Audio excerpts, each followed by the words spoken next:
Good morning students. Dear students, हमने अलंकार का टॉपिक शुरू कर रखा है। तो उसमें हमने अलंकार का शाब्दिक अर्थ, अलंकार की परिभाषा, अलंकार के प्रकार, शब्दालंकार और अर्थालंकार की परिभाषा और उसके साथ साथ उभयालंकार की परिभाषा भी हमने कर ली थी। अब इससे आगे आज हम शुरू करेंगे जो शब्दालंकार हमारे थे, अनुप्रास, यमक, सलेश और पुनरुक्ति प्रकाश अलंकार। उनमें से जैसा कि आपको स्क्रीन पर दिखाई दे रहा है, अनुप्रास अलंकार किसे कहते हैं? जहां काव्य में एक ही व्यंजन वर्ण की बार बार आवृत्ति के कारण चमत्कार उत्पन्न हो, उसे अनुप्रास अलंकार कहते हैं।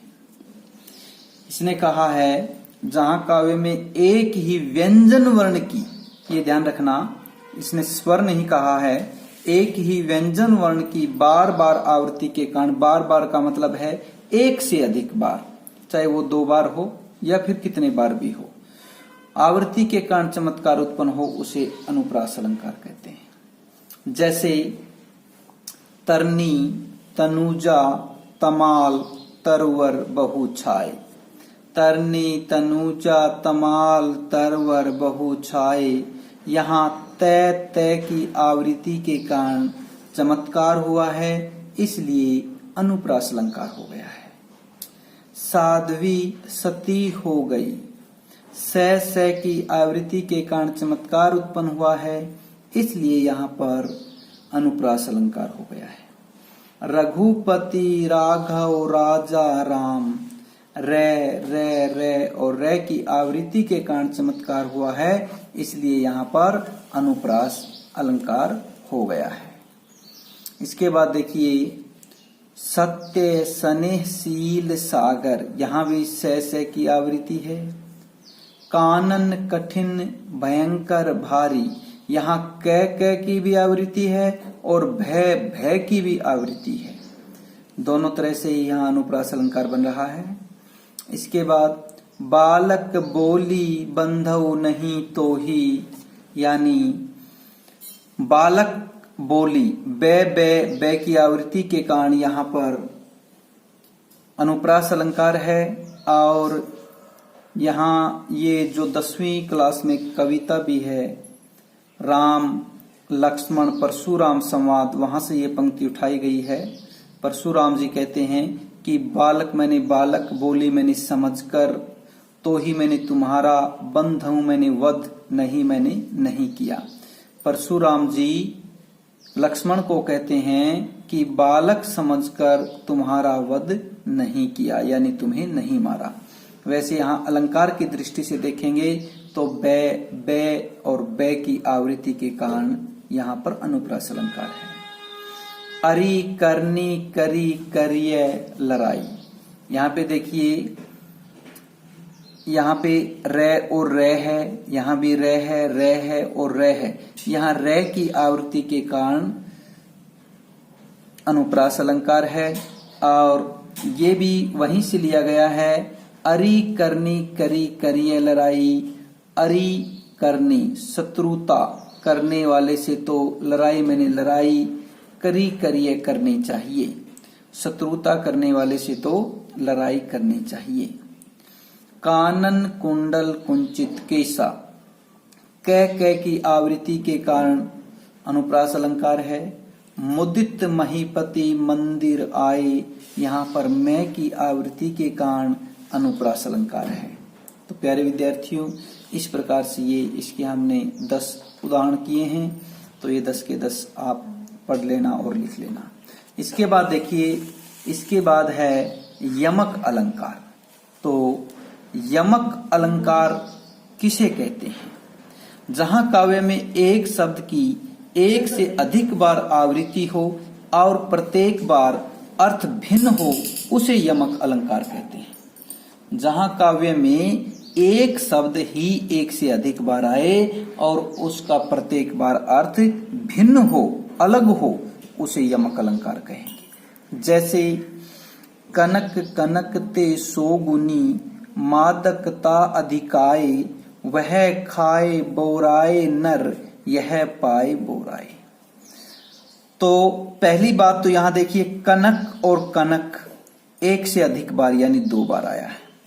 एक कनक का अर्थ हम ले लेंगे सोना, और एक कनक का अर्थ लेंगे हम धतूरा।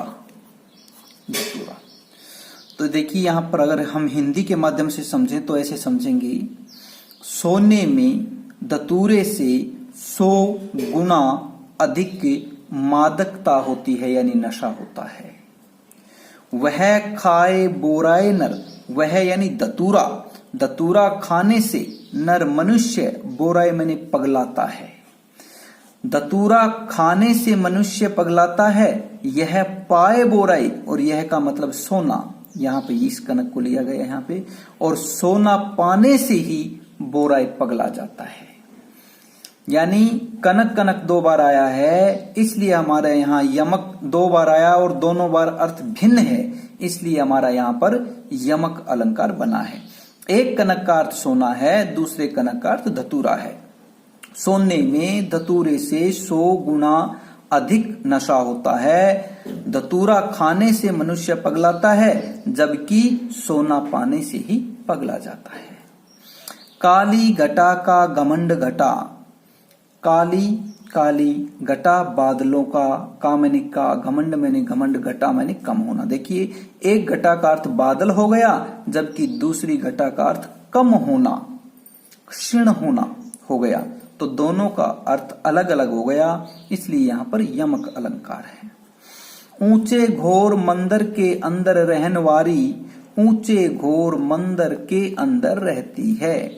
बताया है, देखो मंदिर मंदिर 2 बार आया है, तो ऊंचे घोर मंदिर के अंदर रहने वाली, पार्वती के बारे में बताया गया है कि पार्वती ऊंचे घोर मंदिर, आलीशान, ऊंचे और आलीशान महलों के अंदर रहती थी। और फिर क्या हुआ, शिवजी के साथ विवाह करने के बाद ऊंचे घोर मंदिर के अंदर रहती है।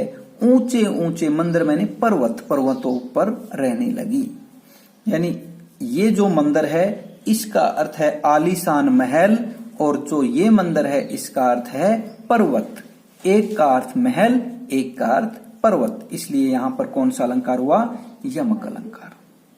जगती जगती की मूक प्यास, जगती संसार की, जगती जागती हुई, मूक गूंगी, प्यास प्यास, तो एक जगती का अर्थ संसार और दूसरी जगती का अर्थ जागना। सजना है मुझे सजना के लिए, एक सजना का अर्थ सुंदरता और दूसरा सजना का अर्थ वर।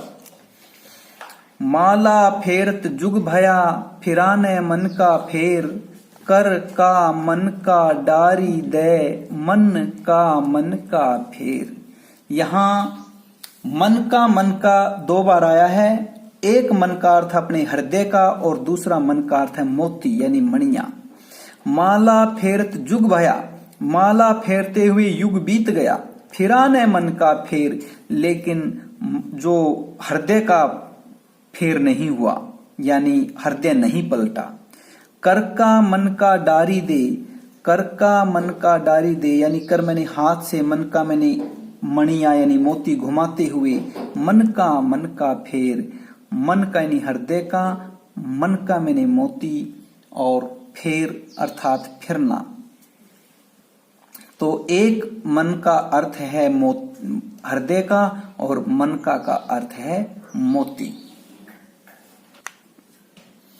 जे 3 बेर खाती थी ते 3 बेर खाती है, जो 3 बेर, बेर मैंने बार, 3 बार, जो 3 बार खाती थी यानी 3 दफा खाती थी, 3 बेर खाती है। बेर मैंने एक बेर फल, वो आज 3 बेर ही खा रही है। सोना पाकर भी सुख से सोना नहीं होगा, यानी सोना, ये सोना है जिसको गोल्ड बोला जाता है, जिससे अलंकार यानी जेवर बनाए जाते हैं, और ये सोना है, ये नींद जिसको स्लीप कहा जाता है अंग्रेजी में, तो ये सोना है। एक सोने का अर्थ यानी आप अंग्रेजी के माध्यम से समझे तो गोल्ड सोना, और ये स्लीप सोना। कमल ने कमल का फूल तोड़ा, ये कमल किसी का नाम है और ये कमल का पौधा जिस पर कमल, उस कमल से फूल तोड़ा है। कहे कवि बेनी, बेनी ब्याल की चुराई लीनी। कवि बेनी, एक बेनी तो राम वृक्ष बेनीपुरी है और एक बेनी का अर्थ है चोटी, यानी राम वृक्ष बेनीपुरी हो गई और इसका अर्थ हो गया चोटी। अब देखिए आगे सलेस अलंकार। सलेस अलंकार किसे कहते हैं? सलेस का शाब्दिक अर्थ है चिपकना, यानी सलेस का अर्थ ही चिपकना है। जहां काव्य में एक शब्द के एक से अधिक अर्थ निकले उसे सलेस अलंकार कहते हैं। जैसे रहीमन पानी राखिए, बिन पानी सब सून, पानी गए न उबरई मोती मानुष चून। रहीम जी कहते हैं पानी को बचाकर रखना चाहिए, बिना पानी के सब सूना है। अब नीचे वाली पंक्ति में अलंकार बनेगा पानी गए न उबरई मोती, पानी के बिना मोती, मोती में चमक नहीं आती। मानुष, मानुष की इज्जत, इज्जत नहीं है। चून, और चून भीगता नहीं है। देखिए यहां पानी के तीन अर्थ हैं। मोती के साथ जब पानी के जोड़ेंगे तो चमक इसका अर्थ लगेगा, मानुष के साथ जोड़ेंगे तो इज्जत या सम्मान अर्थ लगेगा, और चून के साथ जोड़ेंगे तो इस पानी का अर्थ पानी ही लगेगा। पानी के तीन अर्थ हुए, यहां पे चमक, यहां पे इज्जत और यहां पर पानी। सुवर्ण को ढूंढत फिरत कवि वे भी चारी चोर। सुवर्ण को, देखो यहां पे कवि, कवि सुवर्ण को, सुवर्ण का क्या अर्थ लेगा? सु मैंने सुंदर, वर्ण मैंने वर्ण। कवि सुवर्ण को सुंदर वर्ण समझेगा तो सुवर्ण का अर्थ क्या हुआ? सुंदर वर्ण। व्यभिचारी, व्यभिचारी होता प्रेमी, प्रेमी सुवर्ण को क्या समझेगा? सु मैंने सुंदर और वर्ण का अर्थ रंग भी होता है, सुंदर रंग। प्रेमी क्या देखेगा? सुंदर रंग। चोर, चोर क्या देखेगा? सुवर्ण, सुवर्ण का अर्थ होता है सोना, तो चोर क्या देखेगा? सोना। अब सुवर्ण के तीन अर्थ हुए, कवि सुवर्ण को सुंदर वर्ण मान रहा है, प्रेमी इसको सुंदर रंग मान रहा है और चोर इसको सोना मान रहा है। मधुवन की छाती को देखो सूखी कितनी इसकी कलियां। यहां कलियां के दो अर्थ हैं, एक तो फूल खिलने से पहले की अवस्था को कली कहा जाता है और एक लड़की के युवावस्था में पहुंचने से पहले की अवस्था को कली बोला जाता है।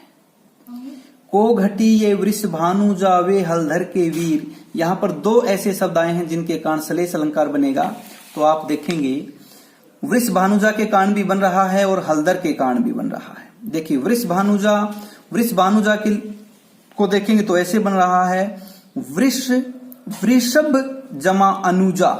हम यहां अगर लिखें तो इसको कैसे तोड़ेंगे? वृषभ जमा अनुजा। तो वृषभ, वृषभ होता है बैल और अनुजा, अनुजा मैंने उसकी छोटी बहन, तो वृष भानुजा का अर्थ इस प्रकार से क्या हुआ? गाय हुआ।